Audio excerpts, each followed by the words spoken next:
আসসালামু আলাইকুম। Welcome back to my channel. আপনারা সবাই কেমন আছেন?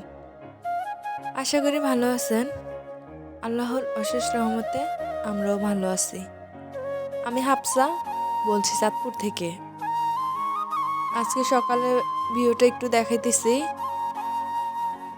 আসলে মন তেমন ভালো না তো, ভাবলাম একটু ছাদে যাই। ছাদে গিয়ে আমার হাজব্যান্ড একটু পানি দিতেছে গাছে।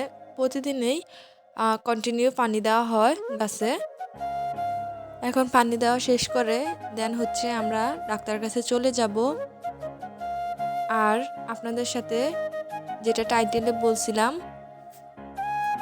পুরোপুরি ক্লিয়ার করে বলবো, আমার বেবি খুব অসুস্থ। সো আপনার বেবির সাথেও সেম কাজটা হতে পারে। যদি বাবা মা একটু সতর্ক হয় তাহলেই কিন্তু হয়। আমরা হয়তো বা যেহেতু যতটুকু সতর্ক হওয়ার দরকার ছিল আমরা সেইটুকু হতে পারি নাই, সেজন্যই আমার বেবির এই অবস্থাটা। আমি এই যে গাছে পানি দেওয়া হইতেছে, সবগুলো গাছে পানি দেওয়ার পরেই আমরা কিন্তু ডাক্তারের কাছে চলে যাব আমার বেবিকে নিয়ে। আমার বেবি খুবই অসুস্থ, খুবই অসুস্থ। ওর বয়স হচ্ছে মেবি 3 বছর, এখনো 3 বছর হয়ই না। 3 থেকে 4 মাস এখনো বাকি আছে। সো ওর এখনই আহ, ওর আরো আগেই ছিল দরকার যে চুনোতে খাতনা করার জন্য, যেটা আমরা বাংলা ভাষায় বলি। তো আমরা কিন্তু করাই নেই, করাবো। বয়স তার অত বেশি হয় নাই, বাট যত তাড়াতাড়ি করানো ততই ভালো। বাট আমরা ওর অবস্থাটা দেখেও আমরা কিন্তু চুনোতে খাতনাটা করাই নাই। সাথে সাথে করে ফেললে ভালো হতো, বাট আমরা তো করাইনি। সেই বোকাটা এখন ভুগতেছি। যদি আগে করে ফেলতাম তাহলে ভালো হইতো, বাট এখন তো লেট হয়ে গেছে। আমার বেবি হিসু দিত বাঁকা হয়ে কেমন যেন করে। সো আমরা দেখছি, দেখার পরও অত একটা গুরুত্ব দেয় নাই। কিন্তু বাট এখন লাস্ট সময় আইসা গুরুতর হয়ে গেছে। এখন বলতেছে ইমার্জেন্সি চুনোতে খাতনা করাইতেই হবে। সো এখন এত শীত, এত শীতে দিয়ে কি করব না করব, ডাক্তার কাছে নিয়ে গেছি। ডাক্তার বলছে যে এই শীতে দিয়েই করাইতে হবে, করার কিছু নাই। তারপরও 7 দিনের ওষুধ দিছে, দেওয়ার পরে বলতেছে যে 7 দিন পরে আবার ডাক্তার দেখানোর পরে ওনারা সাজেস্ট করবে কবে আসলে চুনোতে খাতনাটা করার জন্য। কারণ আমরা তো বলতেছি একটু লেট করে করার জন্য, বাট ডাক্তার বলতেছে না, লেট হলে হবে না। দেখি আল্লাহ কি করে। সো আপনারা চাইলে এমন যদি হয় আপনাদের বাচ্চার আগে থেকে সব কিছু করতে পারবেন, যদি জানা থাকে। সেজন্যই আপনাদের সাথে শেয়ার করা। কারণ এই যে শীতে যে একটা প্রবলেমে পড়ছি, এমনটা হয়তো আপনাদের ফেস করতে হবে না। কারণ শীতে তো বাচ্চাদেরকে চুনোতে খাতনা করালে তো অন্য আরেকটা ঝামেলা হয়ে যাবে। এত শীত, অসুস্থ থাকে বাচ্চারা, ঠান্ডা লেগে থাকে।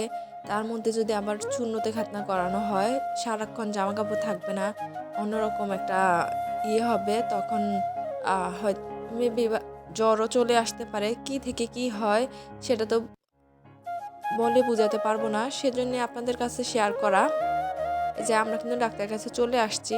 আর খুবই সকালে নিয়ে আসছি। কুয়াশা জানি না কতটা বোঝা যাচ্ছে, বাট অনেক কুয়াশা ছিল। এই যে আমরা সবাই এখন নেমে যাচ্ছি। আমার মন ভালো না, সেজন্য তেমন বেশি ভিডিও করা হয় নাই। এই যে এতগুলা ওষুধ দিয়ে দিছে ডাক্তার আমাদেরকে। তারপর আরও সমস্যা দেখা দিছে। আমার বেবির ওজন কম বয়স অনুসারে, তারপর ব্লাড কম, সাথে হইছে ওর ভিটামিন সি এর অভাব আছে। সাইড দিয়ে ঘা হয়ে গেছে ঠোঁটের, জানি না কতটুকু বুঝতেছেন।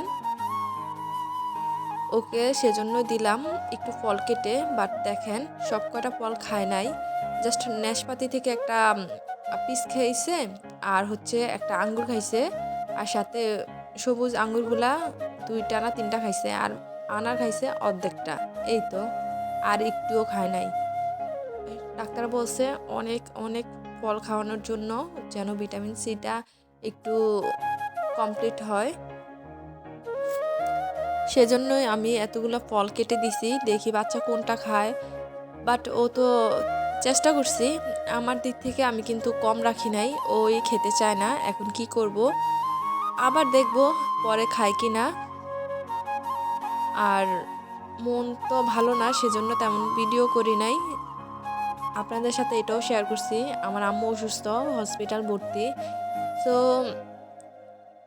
সেজন্য ওই দিন আর ভিডিও করা হয় নাই। এটা হচ্ছে পরের দিনের ভিডিও।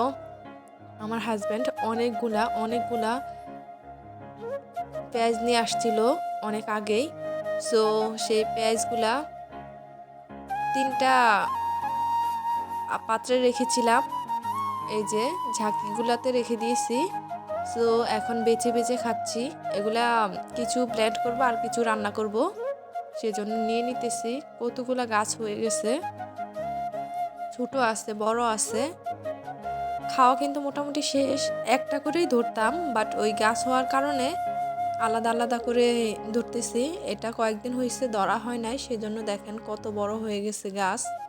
আর যেগুলার গাছ একটু বড় হয়ে যায় সেই পেঁয়াজগুলো কিন্তু ভালো থাকে না, ভিতর দিয়ে একদম নষ্ট হয়ে যায়। সেজন্যই বেছে বেছে খাওয়া। আপনাদেরও যদি এমন থাকে, আপনারাও চাইলে পারেন, কিছু প্ল্যান করে রেখে দিবেন আর কিছু কেটে ফ্রিজে রেখে দিবেন, কয়েকদিন ধরে খেতে পারবেন। আর এখন দিন দিন উন্নত হচ্ছে, সবাই খুব ভালোভাবেই জানে। যারা না জানে তারা জানা রেখে ভালো, আর যারা জানেন তারা তো জানেনই।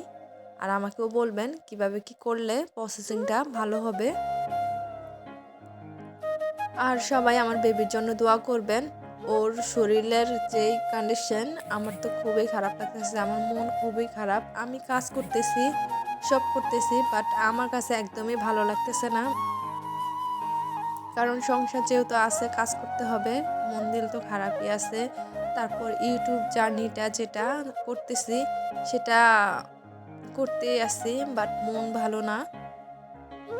সো আপনারাও জানলেন, আপনাদের সাথে শেয়ার করলাম।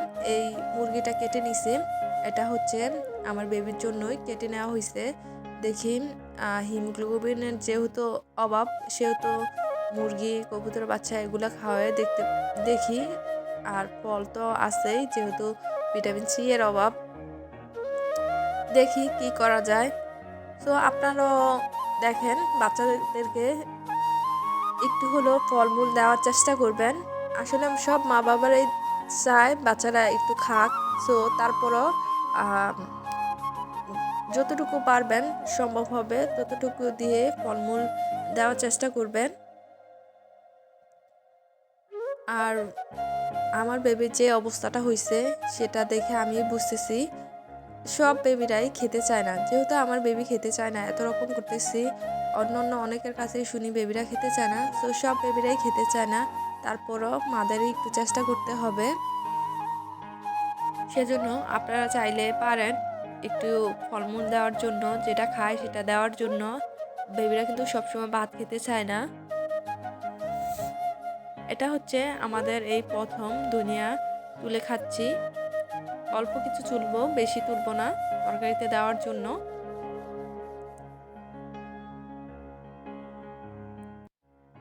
আমি সাথে আমার বেবিকে নিয়ে আসছি, ওকে আমার সাথে সাথেই রাখি। কি করব, ও তো এত পরিমাণে কান্না করে, যখন শীষ দেয় তখন তো আরো বেশি কান্না করে, ব্যথা করে বলে সারাক্ষণ কোলে কোলে রাখতে হয়। মানে কি একটা ঝামেলার মধ্যে যে পড়ছি, মানে আপনাদেরকে বলে বোঝাতে পারবো না। তো আপনারা যে সমস্যাটার জন্য আমি এই কথাগুলো বলছি সেটা হচ্ছে এই যে শীতের কারণেই বলতেছি। আর শীত ছাড়াও রোগ হওয়ার আগেই সবকিছু কমপ্লিট করে নেওয়া ভালো। এই তো আমি এই কয়টাই তুলে নিছি, আরও কয়েকটা তুলবো অফ ক্যামেরাতে, সেগুলো তুলে তারপর আমি তরকারিতে দিব। একটু একটু করে ভিডিও করে শেয়ার করতেছি, কারণ আমার বেবি যেহেতু অসুস্থ, সেহেতু আমি সম্পূর্ণ ভালো মন দিয়ে ভালো করে যে ভিডিও করব সেটাও করতে পারতেছি না। আর এখন যে আমি ভয়েস ওভারটা দিছি খুব কষ্ট করে, আমার বেবি তো আমার কাছেই থাকে, ওকে তো কাজ ছাড়া করি না, সেজন্য আমি একটু তাড়াহুড়া করে কথা বলতেছি। আমার কথা যদি ভুল হয় প্লিজ কেউ কিছু মনে করবেন না, আমি অনেকটা আটকে যাইতেছি। বিকজ আমার বেবিকে আমি অন্য আরেকজনের কাছে দিয়ে আসছি, ওর দাদুর কাছে, ওর কুকুর কাছে।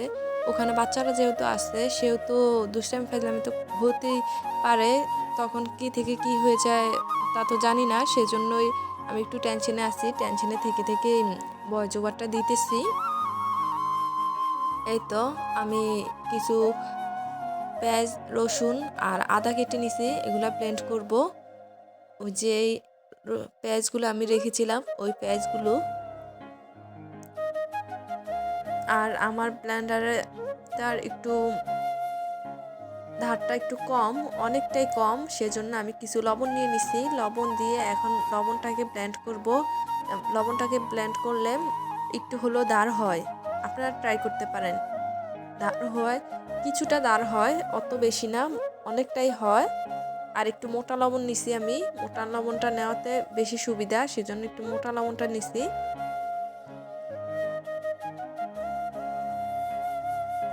এই তো আমি লবণটা আগে ব্লেন্ড করে নিছি, তারপর আমি মশলাগুলো ব্লেন্ড করব। আমার ভিডিওটা যদি ভালো লাগে প্লিজ প্লিজ একটা লাইক করে দিবেন। আপনাদের এই লাইকে আমার ভিডিওটা আরও অনেকের কাছে পৌঁছে দিবে। আর যদি আরও বেশি ভালো লাগে প্লিজ সাবস্ক্রাইব করে পাশে থাকবেন। আর পুরো ভিডিওটা না টেনে দেখে যাবেন, আই হোপ আপনাদের কাছে ভালো লাগবে। আর প্লিজ যদি পারেন শেয়ার করে দিবেন বন্ধুদের সাথে ভালো লাগলে।